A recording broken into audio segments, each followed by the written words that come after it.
गैर मुस्लिम से इस सूरत में मदद लेना जायज़ है कि नहीं जायज़ है? और वही गैर मुस्लिम तो उस हमले में मौजूद था ना, वही अमेरिका ने ही तो हमला करवाया था उस सद्दाम हुसैन से। ये तो सब आपकी बनाई हुई कहानियां हैं। मेरी बनाई हुई कहानी थी। देखिए, पहली बात, आप खलीजी ममालिक की तारीख पर गौर करें तो खलीजी ममालिक अभी कोई ऐसा नहीं कि सदियों से हुकूमत करते हुए आए हैं या उनके हाथ में हुकूमत आते ही बहुत मजबूत हुकूमत मिली हो। वो वैसे छोटी-छोटी हुकूमतें हैं और उनके बहुत सारे सिक्योरिटी खदशात हैं, और खास तौर पे ईरान की वजह से और उसकी जो प्रॉक्सीज अलग-अलग इलाकों में काम करती हैं उसकी वजह से उनको अपने तहफ़्फ़ुज़ की ज़रूरत है। ईरानियों से छोटी-छोटी प्रॉक्सीज, जैसे बहरीन में कई मर्तबा ईरान ने कोशिश की है हुकूमत का तख्ता पलट करने की, क्योंकि बहरीन अक्सर ये थी शी मुल्क है, तो उन्होंने बहुत मर्तबा कोशिश की तख्ता पलट करने की, जब यहाँ तक कि सऊदी अरब को एक मर्तबा अपनी फौज तक दाखिल करनी पड़ी बहरीन की हिफाजत करने के लिए। ईरान में हौथियों ने जो कुछ किया है वो भी आपके सामने मौजूद है, पूरा मुल्क तबाह करके रख दिया उन लोगों ने। हिजबुल्लाह जो कुछ लेबनान में करता आया है और उसकी जो अलग-अलग गिरोह हैं जो अलग-अलग अरब ममालिक में कोशिश करते रहे। अमारात के बारे में इनकी नीयत कैसी हुआ आप देख रहे हैं। अहवाज़ के बारे में भी शाबान भाई ने बताया कि वो क्या कर रहे हैं। तो भाई ये कोई बहुत पुरानी हुकूमतें नहीं है जो माली एतबार से, क़ुव्वत के एतबार से बहुत मजबूत हो। इनको एक सहारे की ज़रूरत है, खास तौर पे रीजनल जो दुश्मन उनका सबसे बड़ा है वो ईरान है। तो शरई एतबार से अगर कोई मुसलमान से खौफ हो तो आदमी जब पर्सनली सतह पर आप ये समझते हैं कि आपकी हिफाजत के लिए अभी कोई मुसलमान आप पर हमलावर हो जाए तो आप ये नहीं देखते कि ये मुसलमानों की हुकूमत नहीं है, तो मैं किसी पुलिस स्टेशन पे जा करके मुसलमान के खिलाफ कोई चाराजोई नहीं करूंगा, या मैं गैर मुस्लिम हुकूमत है तो मैं अदालत में नहीं जाऊंगा। जब आपको अपने तहफ़्फ़ुज़ का मामला होता है ना, किसी मुसलमान से आपको तहफ़्फ़ुज़ दरकार होता है, तो आप गैर मुस्लिम हुकूमत का भरपूर सहारा लेते हैं। आप यहाँ के अदालती निज़ाम का भी सहारा लेते हैं, यहाँ के पुलिस सिस्टम का भी सहारा लेते हैं। यही सूरत हाल बड़े पैमाने पर देखें कि ये हुकूमतें बहुत पुरानी नहीं है।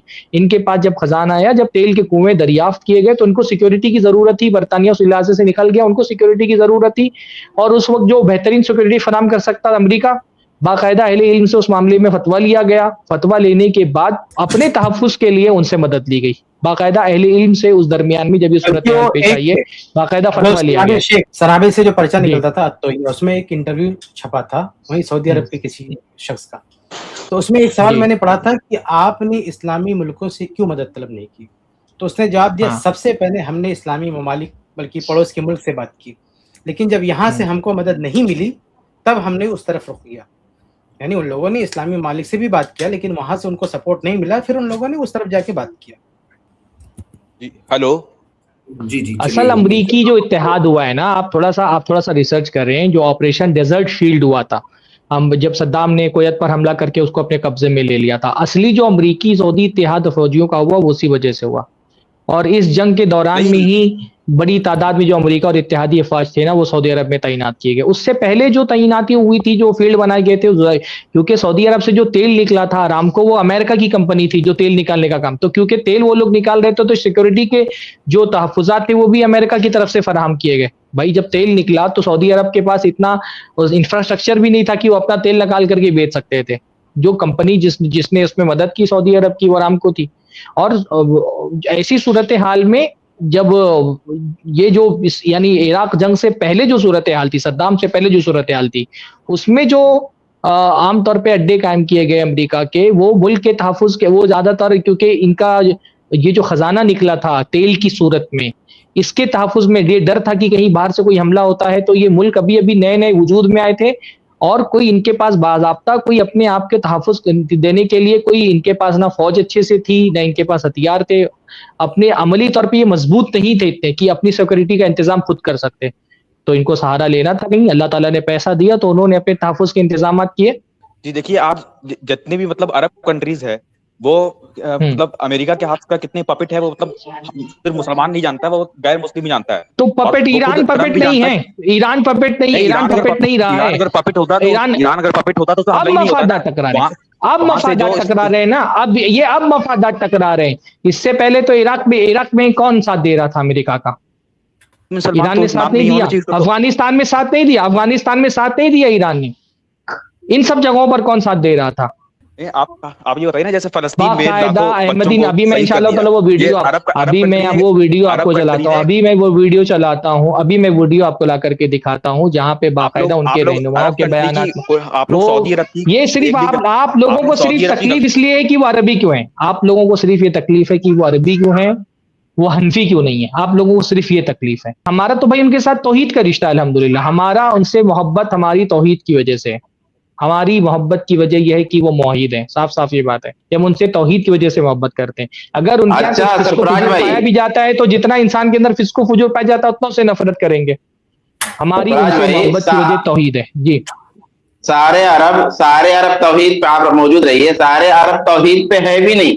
यानी हम जितने लोगों की हिमायत करते हैं तो उसमें खाली सऊदी तो है नहीं, तमाम ममालिक के लोग हैं। तो तमाम ममालिक के लोग हैं, उसमें हनफी भी हैं, उनमें शाफई भी हैं, उनमें मालिकी भी हैं, उनमें बिदाती भी हैं, उनमें सलफी भी हैं। यानी हम, अगर आप कहते हैं ना अहले हदीस मुतशद्दिद, आप तो उसाद पसंद, आप रोशन ख्याल, हमारे इतना रोशन ख्याल कौन है भाई?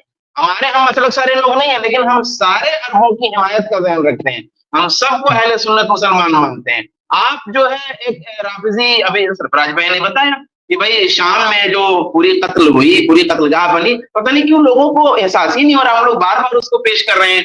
पूरी इसकी मदद के जरिया, ईरानी मदद से पूरी शाम में जो कत्ले आम हुआ वो किसके कहने पे हुआ? रूस के कहने पे हुआ, तो रूस मोमिन है। अच्छा, अमेरिका का पेपेट होना या उसका गुलाम होना या उसका ताबे होना तो आयब है, लेकिन अगर कोई चाइना का पेपेट होता या उसका गुलाम होता, रूस का, तो रूस मोमिन है क्या? कोई ईमान साहिब ईमान है क्या? कोई साहिब तकवा है क्या? बल्कि एक गोना तो और कुफ्र उसके अंदर है। भाई चलो यहूद और नसारा में चलो अहले किताब होने का रिश्ता है, अहले किताब होने की वजह से कुछ रियायत भी है।